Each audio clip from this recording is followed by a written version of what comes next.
balance, select na natin si 2,000. Ayan. Ayan guys. And then, select natin si withdrawal method natin using our GCash. Ayan. So, click na natin si withdraw money. Lagay lang natin yung info natin dito.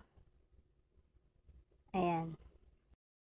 Ayan. So, make sure guys na tama yung GCash account number na nilagay ninyo. And then, click lang natin si withdraw. And ito yung lalabas guys, yung sinasabi ko sa inyo na ranking. So, kailangan maka-rank 50 ka para dumating yung winidraw mo. Ayan guys. So, samahan nyo ako na pababain yung ranking natin.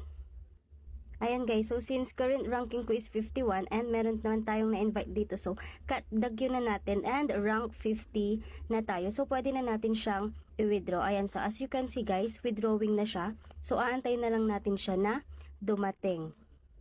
Ayan guys, so 3:40 PM dumating na yung withdraw ko dito kay Crazy Hero. So legit talaga siya guys. Kung gusto